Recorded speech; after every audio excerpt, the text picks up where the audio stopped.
క్రీస్తునందు ప్రియులైన సహోదరి సహోదరులకు ప్రభువైన యేసుక్రీస్తు వారి దివ్యనామంలో శుభాలు. నూతన జీవిత అనుదిన దైవ ధ్యానంలో దురభిమాన పాపాలు.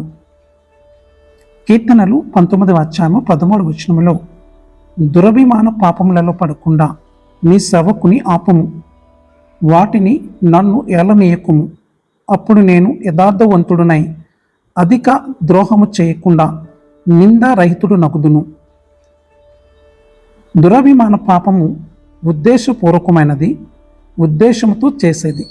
అంటే ధైర్యంగా, నమ్మగర్భంగా, సాహసపేతమైన అహంకారముతో, తిరుగుబాటుగా, ధిక్కారంగా ఏదైనా చేయడము.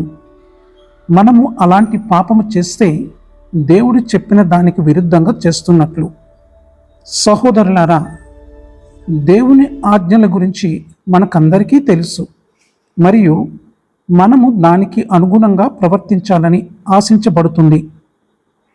మరియు మనము వాటికి వ్యతిరేకంగా ప్రవర్తించినప్పుడు మనము పాపము చేసినట్లే.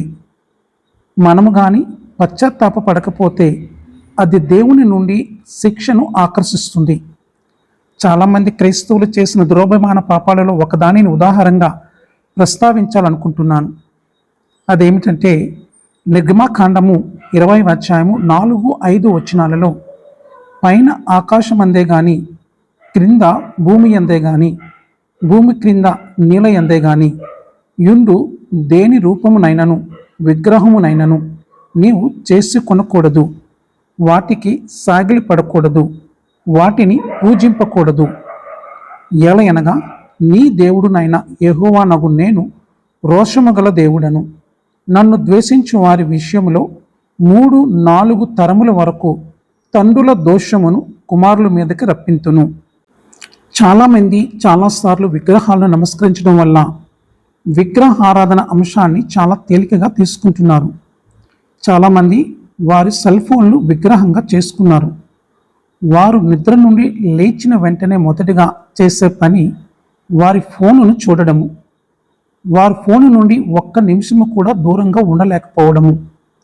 మరికొందరైతే వారి భాగస్వాములను, భర్తలను, పిల్లలను ఆధ్యాత్మికంగా ఉపయోగం లేని వాటిని విగ్రహంగా చేసుకుంటున్నారు. మీరు దేవుని కంటే దేన్నైనా ఎక్కువగా ఇష్టపడి దానిని స్వీకరించినట్లయితే అదే ఒక విగ్రహము.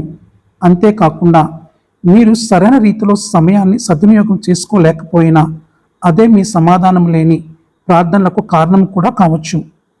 దురభిమాన పాపాలలో పడకుండా ఉండడానికి ప్రతిసారి మీరు దేవుని ఆజ్ఞల ప్రకారం నడుస్తున్నారో లేదో నిర్ధారించుకోవడానికి ఎల్లప్పుడూ మీ క్రియలను పరిశీలించి ఆజ్ఞలను జ్ఞానంగా చదువుకొని దురభిమాన పాపంలో పడకుండా దేవుని సహాయం కోసం ప్రార్థిస్తూ జీవితాన్ని కొనసాగించాలి. అట్టి కృప దేవుడు మీకు దయచేయునుగాక. Amen. God bless you all.